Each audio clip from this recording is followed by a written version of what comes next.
원주의대 응급의학 교실의 안교진입니다. 우선 이렇게 좋은 자리에서 발표를 하게 해주신 대한심폐소년학회 여러 선생님들께 감사의 인사를 먼저 드리겠습니다. 제가 준비한 내용은 어드밴스 라이프 서포트에 대한 내용이고, 새로운 1코의 리커멘데이션과 그것의 근거가 되는 여러 가지 저널들을 짧게 좀 소개해드리는 그런 시간으로 준비하였습니다.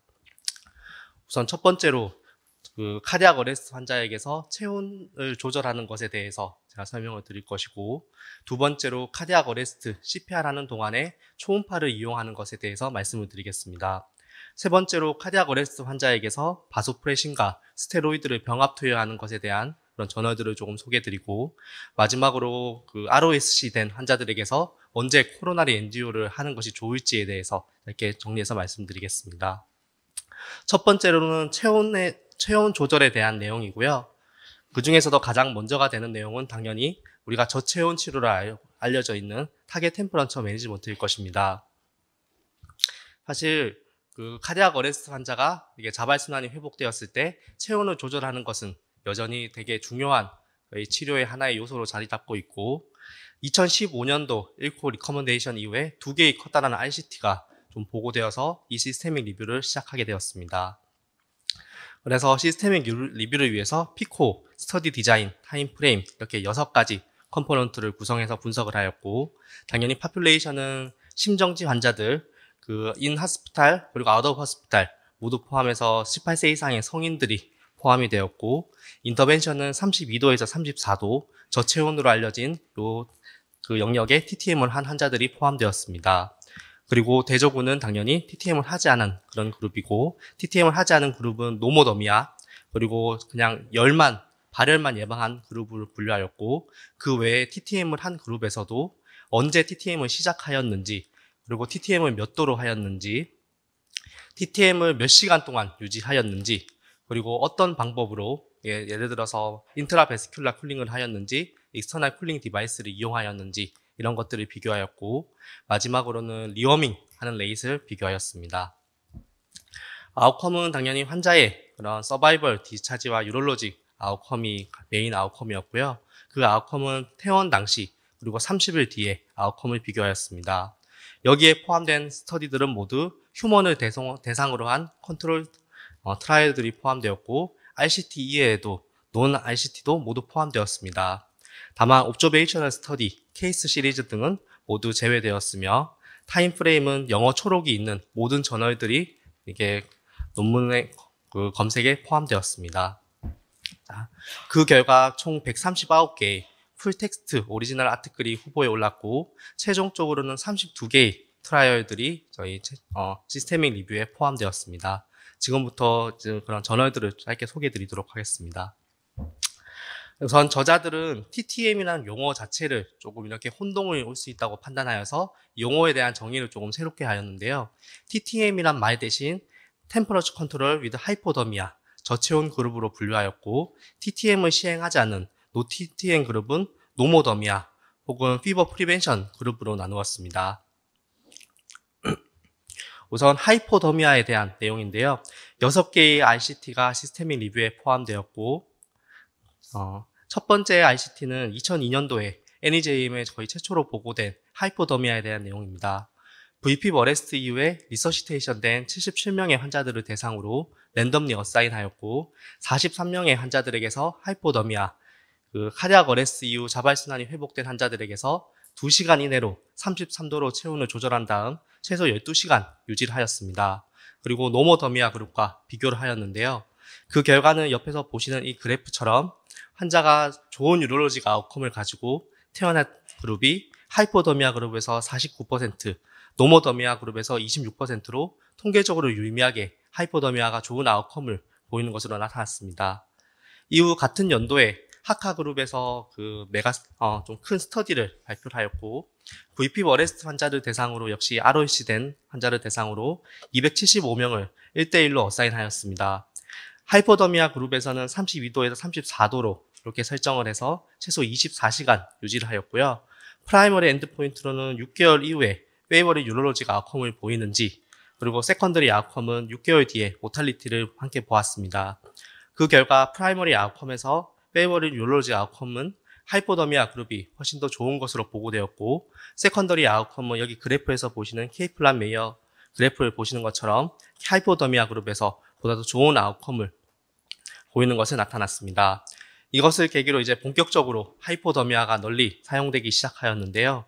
이후 2019년도에 2015년 1코 가이드라인 이후에 발표된 2019년도 NEJM에 실린 하이페리온 트라이얼에서는 기존의 VP 어레스트 환자들이 아닌 논셔커블 리듬의 환자들에게서 ROSC가 된 584명의 환자들을 랜덤리 어사인하였습니다.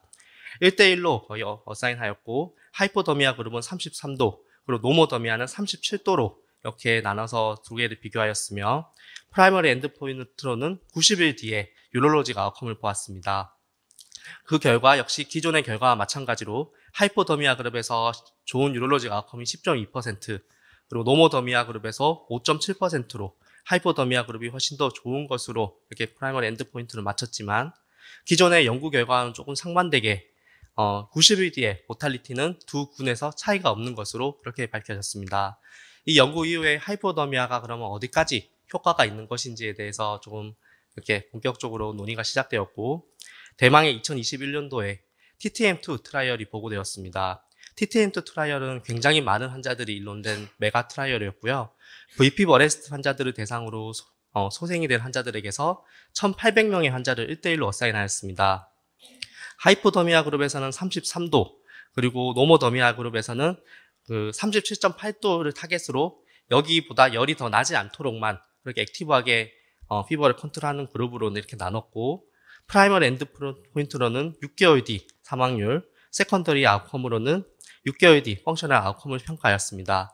그 결과는 놀랍게도 기존의 연구 결과들이랑 정반대인 이 프라이머리 아웃컴과 세컨더리 아웃컴 모두 통계적으로 두 군에서 유의미하지 않은 그런 결과를 보였습니다. 여기 보시면 6개월 뒤 그 생존율에서도 두 군에서 차이가 없었고, 6개월 뒤 그런 신경학적 예후 또한 55% 대 55%로 두 개가 동일한 효과를 보였고, 오히려 하이포더미아 그룹에서 좀 환자에게 치명적일 수 있는 아리스미아 발생률이 더 높은 것으로 그렇게 보고되었습니다. 그래서 이제 하이포더미아에 대해서 좀 대혼돈의 시대가 좀 개막이 된 것 같고, 그래서 1코 가이드라인에서도 이런 6가지 RCT를 시스템의 리뷰를 통해서 최종적으로는 하이포더미아를 하는 것이 환자의 아웃컴을 유의미하게 상승시키지 못한다는 그런 결론을 내렸습니다. 물론 에비던스는 낮긴 하지만 그런 결론이 나왔고요. 두 번째로는 프리호스피탈 쿨링에 대한 내용입니다. 프리호스피탈 쿨링은 말 그대로 EMS 단계에서 하이포더미아를 시작해서 빠르게 환자를 저체온으로 좀 인덕션을 하면 결과가 좋아지는지 그런 것들을 보는 것인데, 총 10개의 RCT를 가지고 분석을 하였습니다. 첫 번째 RCT는 2010년도에 서큘레이션에 실린 논문이고요. 이 VP 버레스 이후 소생된 환자들을 대상으로 1대1로 어사인한 다음에 프리호스피탈 쿨링을 위해서 IV 라인을 잡고 2리터의 콜드 셀 라인을 EMS 단계에서 이렇게 빠르게 투여하면서 내원하였습니다. 당연히 환자가 응급실에 도착하였을 때 프리호스피탈 쿨링을 하는 그룹의 온도는 34.4도, 그리고 하지 않은 그룹의 온도는 35.2도로 거의 0.8도 정도 이게 프리호스피탈 쿨링 그룹이 더 온도가 낮았고, 이는 통계적으로 굉장히 유의미하게 차이가 벌어지는 온도 차이였습니다. 하지만 결과는 조금 실망스럽게도 두 군에서 통계적으로 유의미하지 못한 그런 결과를 보였고요. 그 이후에 같은 그룹에서 앞에서는 VP 어레스트 환자를 대상으로 했다면 이번에는 VPB 아닌 환자들을 대상으로 이렇게 하이포더미아 프리호스피탈 쿨링을 시작하였고, 역시 마찬가지로 2리터의 콜드 셀라인을 프리호스피탈 단계에서 투여하도록 하였습니다. 역시 프리호스피탈 쿨링 그룹에서 1.3도가량 응급실에 도착했을 때 체온이 낮았지만 결과는 여전히 P-밸류 0.5로 두 군에서 통계적으로 유의미하지 못한 결과를 보였습니다. 그래서 저자들이 조금 아쉬웠는지 서브그룹 아날리시스에서 카디악 코즈의 어레스트 환자군에서 도움이 될 수도 있지 않나, 이런 좀 애매모호한 그런 멘트를 남겼고요. 그 이후 2016년도에 린스 트라이얼이라 그래서 역시 아로 호스피탈 카디악 어레스트를 대상으로 보다 더 N수를 키워서 프리호스피탈 쿨링을 이렇게 트라이얼을 하였습니다. 환자가 어레스트 당시부터 CPR을 하면서 쿨링을 시작한 그런 스터디였고, 이 스터디에서도 결론적으로 말씀드리면 통계적으로 유의미한 그런 차이는 하나도 보이지 못하였습니다. 특히 샤커블 리듬과 논샤커블 리듬을 나누어 분석을 하였음에도 두 군에서 통계적으로 유의미한 차이를 보이지 못하였고, 그래서 IV 플루이드를 이용해서 프리오시스타일 쿨링을 하는 모든 스터디들은 모두 네거티브 결과를 보고하였습니다. 그러면 이렇게 인베이시브한 방법 외에 논 인베이시브하게 프리호스피탈 단계에서 좀 쿨링을 시작할 수 없을지, 그런 것들에 대해서 연구자들이 고민을 했고, 2010년도에 이런 라이노 7이라는 그런 기계가 개발됩니다. 이 기계는 이렇게 오토 내자이 캐뉼라처럼 코에 끼운 다음에 빠르게 이렇게 바람을 불어넣어서 머리를 이렇게 식혀서 하이포더미아를 인덕션하는 기계인데요.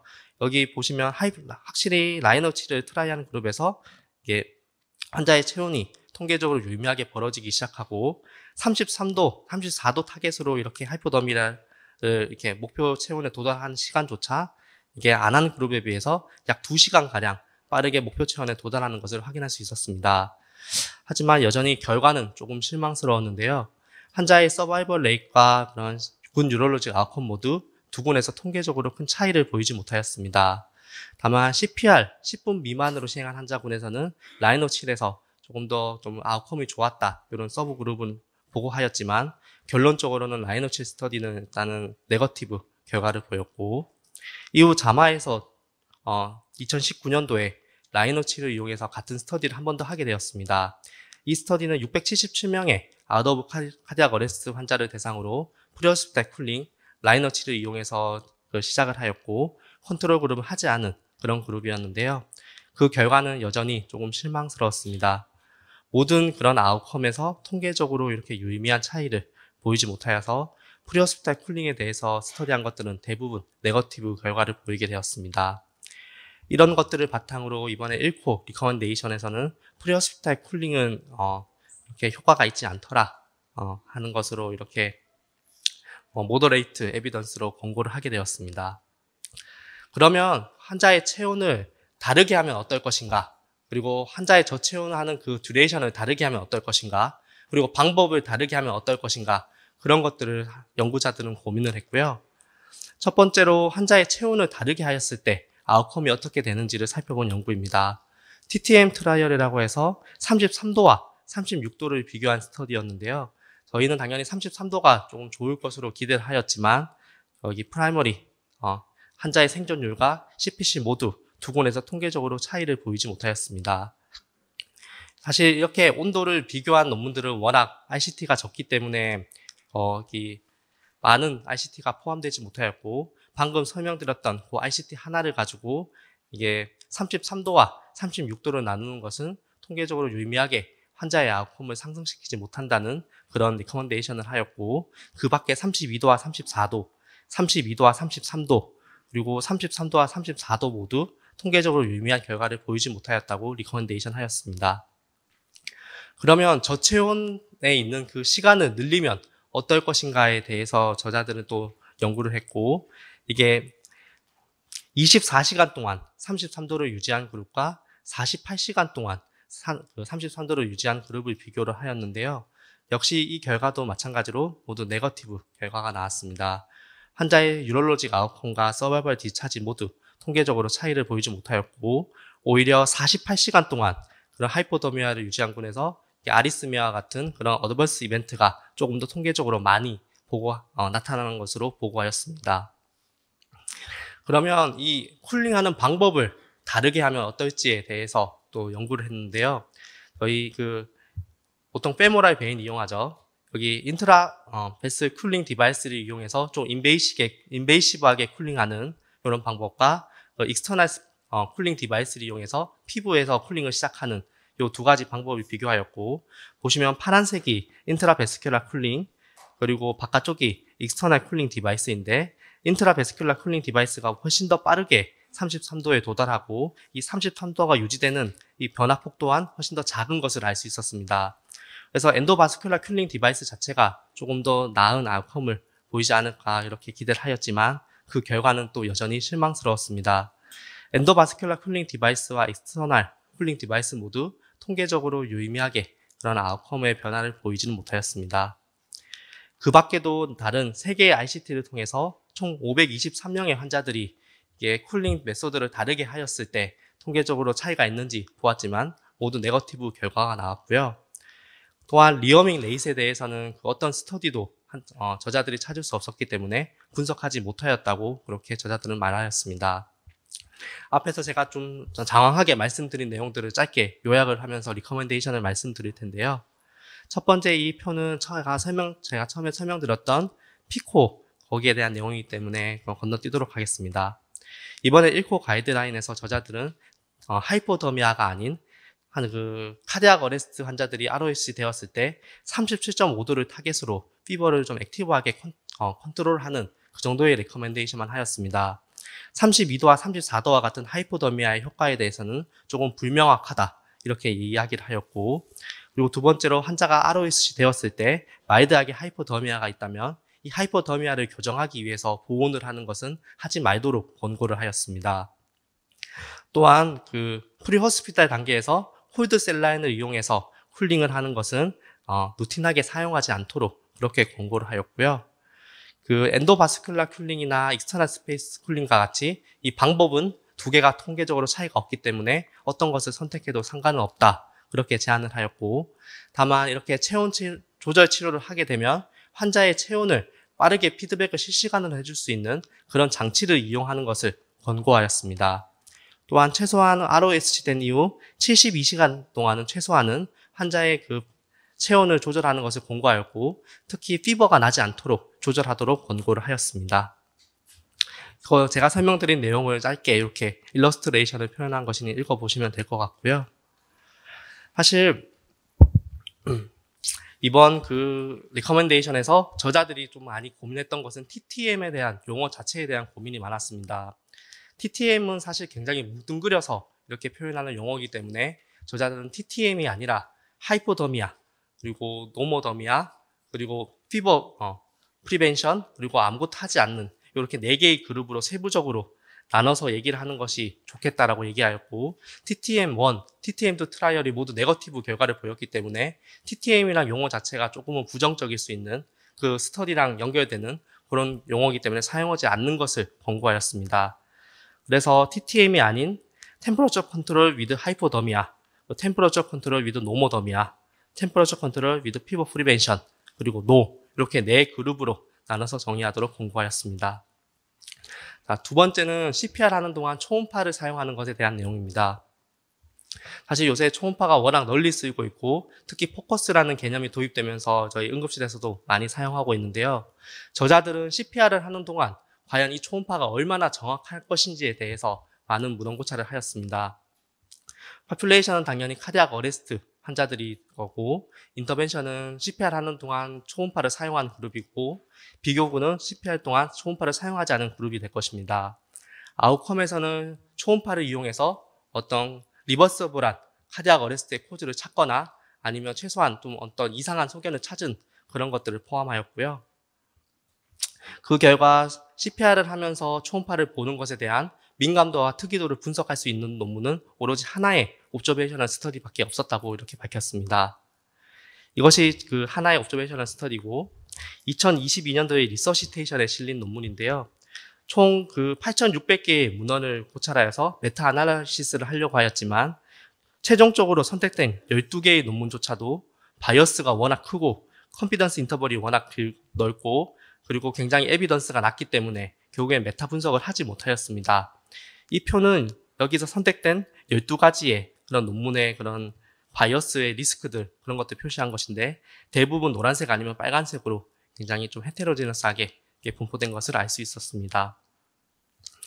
따라서 저자들은 아직까지 굉장히 낮은 수준의 근거를 바탕으로 루틴하게 카디악 어레스트 환자들에게서 초음파를 사용하는 것을 권고하고 있지는 않습니다. 다만 카디악 탐폰이라든지 펄모너리 엠볼리즘, 마이오카디악 인팍션에 대해서는 굉장히 낮은 베리 로우 에비던스로 각각의 질환에 대해서 적용해 볼 수 있겠다 정도로만 권고를 하고 있고요. 사실 심장 초음파 포함해서 CPR 하면서 초음파를 보는 것에 굉장히 큰 리미테이션 중에 하나가 기존의 CPR을 방해를 할 수 있다는 그런 이유 때문입니다. 보시면 초음파를 시행하지 않은 그룹에서 CPR이 멈추는 시간이 평균 13초 정도 되는데 CPR을 하면서 초음파를 한다고 하면 초음파를 보는 동안은 잠깐이라도 체스트 컴프레션을 멈춰야 되기 때문에 그 체스트 컴프레션이 멈추는 시간이 21초로 거의 8초가량 이렇게 벌어지게 됩니다. 21초는 사실 저희 가이드라인에서 10초 이내로 체스트 컴프레션 중단을 그렇게 얘기하는 거에 거의 2배 가까운 그런 시간이기 때문에 굉장히 조금 안 좋은 그런 결과를 보이는 것이고, 따라서 어떤 그룹에서는 이게 심장을 보기 위해서라면 밖에서 하는 그런 초음파가 아니라 경식도 초음파, 환자에게 식도로 초음파를 밀어 넣어서 이렇게 보는 경식도 초음파를 할 것을 제안하고 있습니다. 사실 경식도 초음파를 하게 되면 심장이 굉장히 잘 보이기 때문에 CPR 퀄리티를 확인할 수 있고, 그리고 에크모를 넣는다고 했을 때 에크모 카테터의 위치까지 봐줄 수 있고, 그리고 펄머너리 엠볼리즘을 직접 눈으로 확인할 수 있는 MPA와 RPA를 확인할 수 있기 때문에 굉장히 잘만 한다면 좋은 하나의 술기가 될 수 있을 것이라 생각합니다. 다만 TE 자체가 워낙 조금 어려운 술기이기도 하고 러닝 커브까지 굉장히 시간이 많이 걸리고 TE를 루틴으로 저희 응급실에서 하기에는 굉장히 많은 제약이 있기 때문에 아직까지는 조금 더 그런 연구가 필요할 것으로 생각이 되고, 또한 저자들은 초음파를 사용하는 것에 있어서 가장 큰 걱정 중에 하나로는 저희가 이상 소견이라고 봤던 것들이 사실은 이상한 소견이 아닌, 말이 좀 애매하긴 한데요. 예를 들어서 심장을 봤을 때 심장에서 일부 안 뛰는 부분이 있었다고 하면 이게 이번에 새로 생긴 심근경색 때문인지, 아니면 환자의 과거력 때문에 생긴 심근경색 과거력 때문에 그렇게 보이는 것인지, 아니면 일시적으로 환자가 뭐 혈압이 낮고 그런 상태 때문에 생기는 그런 일시적인 그런 현상인지 구분하기가 쉽지 않다고 그렇게 표현했습니다. 또한 이렇게 초음파를 통해서 잘못된 진단을 내리게 되면 오히려 환자에게 좀 이아트로제닉한 그런 인저리를 줄 수 있고, 이와 더불어서 환자의 그런 진단까지, 제대로 된 진단까지 늦어지는 그런 결과를 우려하였습니다. 따라서 리커멘데이션은 아래와 같습니다. 현재 저희 1코 가이드라인에서는 우리 심장 초음파를, 심폐소생술을 하면서 초음파를 루틴으로 하는 것은 against, 권고하고 있지 않습니다. 다만 숙달된 의사가 CPR을 방해하지 않는 선에서 이게 할 수 있다고 가정하였을 때 좀 하나의 진단적인 그런 도구로서 사용할 수 있을 것이다, 이렇게 권고를 하고 있고요. 이것을 권고함에도 항상 우리가 하는 초음파가 심폐소생술을 방해할 수 있다는 것을 좀 염두에 둘 것을 그렇게 권고하였습니다. 세 번째로는 저희 바소프레신과 코르티코스테로이드의 병합 투여에 대한 내용입니다. 이 내용이 이렇게 이번 1코 리커멘데이션에 들어오게 된 것은 사실 하나의 커다란 RCT와 하나의 메타 아날리시스가 새로 발표되었기 때문입니다. 아래는 2021년도에 자마에 실린 논문인데요. 인하스피탈 카디악 어레스트 환자들을 대상으로 501명의 환자들에게서 거의 1대1로 나눈 다음에 바소프레신과 스테로이드를 병합으로 투여하였을 때 환자가 자발순환 회복이 되는지를 본 연구입니다. 여기서 보시면 이렇게 병합 투여한 그룹에서 42%로 그렇지 않은 컨트롤 그룹보다 통계적으로 유의미하게 자발순환 회복률이 높아지는 것을 볼 수 있고, 이어서 나온 메타 아날라이시스에서도 역시 환자의 자발순환 회복에는 이 병합요법이 통계적으로 유의미하게 좀 좋은 아웃컴을 보이더라는 것을 보고하였습니다. 다만 호스피탈 서바이벌 디스차지와 굿 유럴로직 아웃컴에서는 통계적으로 유의미하지 못한 결과를 보였고요. 그래서 이런 것들을 통해서 병합요법과 병합요법을 시행하지 않은 그룹으로 나눠서 문헌 고찰을 하였고, 그 결과 자발순환을 회복하는 그 율에 있어서는 이게 스테로이드와 그 바소프레신의 병합 투여하는 것이 환자의 생존율 자발순환 회복을 좀 통계적으로 유의미하게 상승시킬 수 있겠구나라고 그렇게 권고하였습니다. 아웃 오브 호스피탈 카디악 어레스트에서는 아직까지 진행된 연구가 없기 때문에 그런 것들 근거를 찾지 못했고요. 다만 이렇게 자발순환 회복이 증가하는 그런 결과를 보였음에도 리커멘데이션에서는 루틴으로 이런 것들을 바소프레신과 코르티코스테로이드를 병합 투여하는 것을 추천하지 않고 있습니다. 그리고 아웃 오브 호스피탈 카디악 어레스트에서는 아직 근거가 없기 때문에 투여하지 않도록 권고하고 있습니다. 이렇게 사실 자발순환 회복률이 증가되는 것을 확인하였음에도 권고하지 않는 이유는 뒤에 있는데요. 사실 테이크 퍼스트 팀에서는 기존의 가이드라인이 더 복잡해지는 것을 굉장히 우려하였습니다. 효과가 정확하게 증명되지 않았고 이것이 단독으로 효과를 보이는 것인지 아니면 다른 요소와 함께 효과를 보이는 것인지 명확하게 에비던스가 없는 상황에서 이렇게 가이드라인에 새로운 약을 투여하는 것이 들어오게 되었을 때 기존의 CPR 가이드라인에 혼동을 줄 수 있다고 그렇게 분석을 하였고, 그래서 조금 더 연구가 진행된 다음에 다시 한번 분석할 것을 제안하였습니다. 마지막으로는 자발순환이 회복된 환자들에게서 코로나리 엔지오그래피를 언제 할 것인가에 대한 내용입니다. 저희 생각에는 최대한 빨리 하면 좋을 것 같은데 당연히 그렇지 않기 때문에 이런 것들이 나온 거고요. 그래서 당연히 파퓰레이션은 카디악 어레스트 이후에 자발순환이 회복된 18세 이상의 성인을 대상으로 하였고, 인터벤션은 즉각적으로 코로나리 엔지오그래피를 하거나 2시간에서 6시간 내로 얼리 엔지오그래피를 한 그룹이 인터벤션, 그리고 비교군은 24시간 내로 좀 딜레이하게 엔지오를 시행한 그룹의 아웃컴을 비교하였습니다. ICT들이 대부분 포함되었고요. 첫 번째로는 이니셜의 샤커블 리듬, 논샤커블 리듬과 상관없이 모든 이니셜 리듬에서 환자가 ROSC가 되고 나서 ST 엘리베이션이 없는 경우입니다.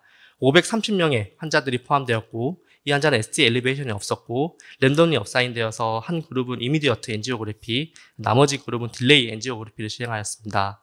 프라이머리 아웃컴은 30일 모탈리티를 보았는데 통계적으로 두 군에서 유의미한 차이를 보이지 못하였습니다. 네, 그것에 대한 내용이고요.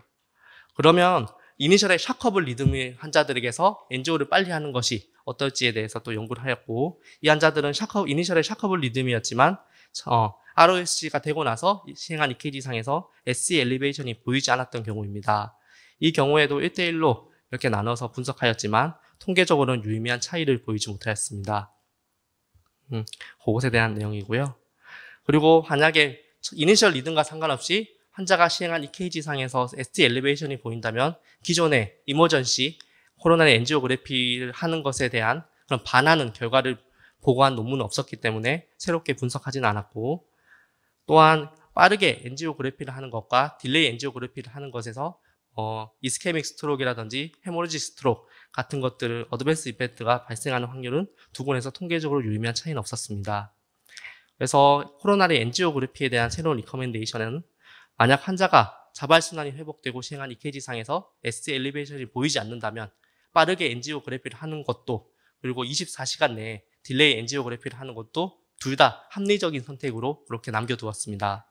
다만 기존의 그런 리커멘데이션과 동일하게 환자가 ST 엘리베이션을 보이는 EKG를 보인다면 조금 즉각적으로 엔지오그래피를 하는 것을 그렇게 권고하였습니다. 네, 이상으로 제가 준비한 4가지 내용에 대해서 발표를 마쳤고 경청해 주셔서 감사합니다.